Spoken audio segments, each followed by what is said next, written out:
Édouard Philippe a dit et répété « Je veux la réélection d'Emmanuel Macron ». Bien. Mais il a confié au journal du dimanche que vous avez lu, en une, cette réélection n'est pas acquise. La réélection, c'est quoi? C'est clairement parler aux Français d'abord du président de la République et de son action.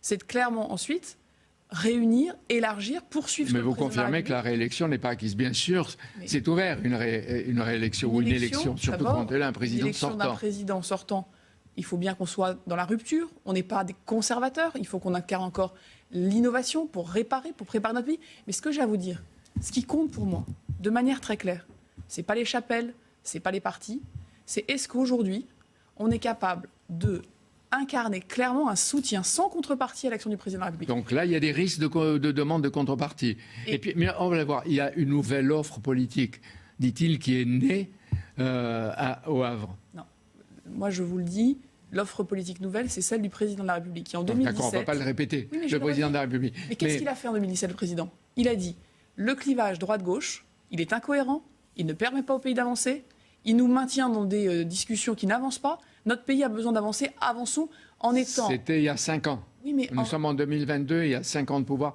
des tas de crises plus ou moins bien maîtrisées. Mais pourquoi les ministres eux-mêmes ont séché le rendez-vous? Pourquoi le boycott? Aucun boycott, aucun... Nous, on est clair. On soutient le président. Ce que j'ai vu hier, je le redis, c'est 3 choses. C'est 2000 personnes qui se réunissent pour voter pour Emmanuel Macron. Je ne suis pas sourd, j'ai déjà entendu 2000 personnes.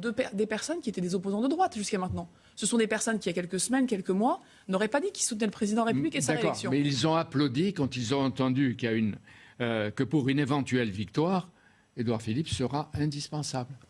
Ce que j'ai entendu de clair aussi, deuxième chose, c'est qu'il souhaite, il affirme vouloir inscrire cette initiative dans la maison commune de la majorité. C'est naturel, il a été le Premier ministre de cette majorité pendant 3 ans. Mais c'est aussi une bonne nouvelle. Ce que j'ai aussi entendu, c'est que ces 2 éléments, 2000 personnes, anciennement des opposants de droite, qui se réunissent, l'affirmation de vouloir rejoindre la maison commune, ça veut dire quoi? Ça veut dire que c'est une mauvaise nouvelle pour ceux qui, à droite, sont dans l'incohérence, pour Mme Pécresse, pour M. Bertrand, pour M. Barnier, qui ne sont pas clairs. Non, mais attendez, on va essayer alors d'être clair à partir des propos d'Édouard Philippe pour 2022. Il vous fait